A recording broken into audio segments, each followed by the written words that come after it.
I did terrible things. Turned on Rob, captured Winterfell, killed those boys. They weren't those boys. They were Bran and Rickon. They were your brothers. You've known them since they were born. They weren't. They were only... Only what?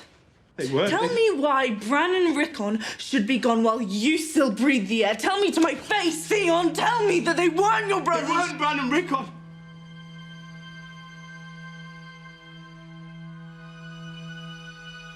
It's a huge game changer for Sansa. She had assumed that her father was dead, and her mother was dead, and her sister was dead, and both her brothers were dead, which means she's alone in the world. And finding out that Bran and Rickon weren't murdered is completely changing the mental world, the emotional world that she lives in. And it comes at a very important moment because she's so oppressed at this point. You know, she's been married off to a psychopath, and everything has gone horribly wrong. And then when all seems lost, she gets this one piece of news that gives her a little bit of hope.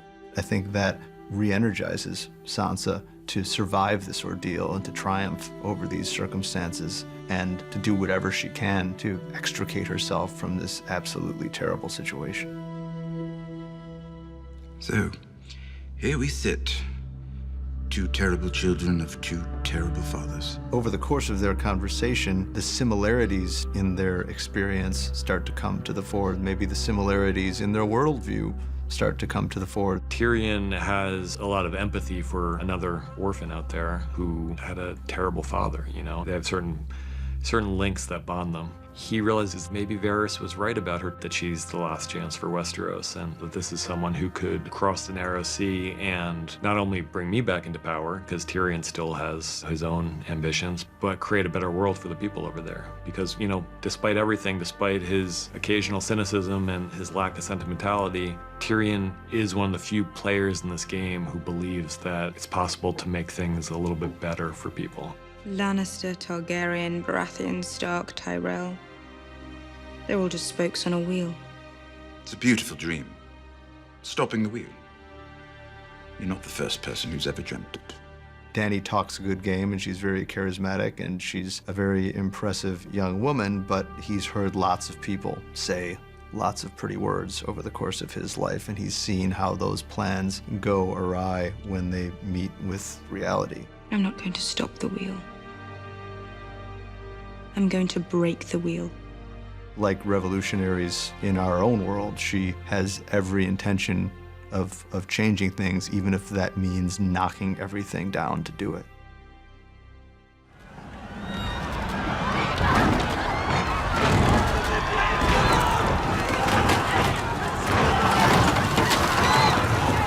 When you look at the giant set pieces in the show to date, most of them have been from the books, and Hardhome is mentioned in the books. We know that something terrible happened there, but we don't know what happened. And Jon Snow wasn't there. No one we know very well was there. So this was an opportunity to go north of the wall and to show the audience something that is going to be fresh for everyone. Whether you're a book reader or not a book reader, this is stuff that no one has seen.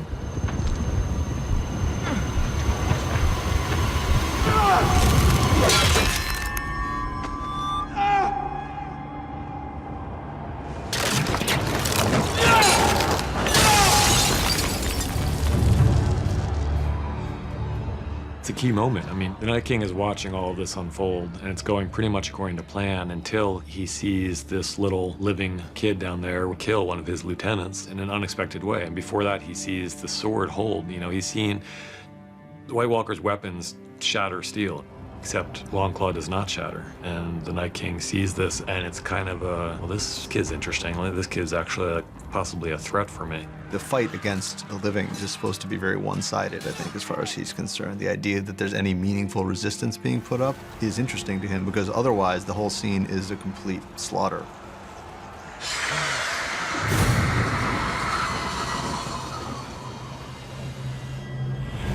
One of the pieces of the sequence that we're happiest about is the Whites who run past the White Walkers and fling themselves off the cliff like undead lemmings, and they crash their bodies down to the ground and then get up again because you can't really kill them except for burning them. It felt like such a strong visual way to put across how implacable and unstoppable and single-minded these things were, where they weren't about anything and they couldn't care less for their own safety, and they didn't feel any pain. All that mattered to them was killing you. This isn't a battle, really. It's a massacre.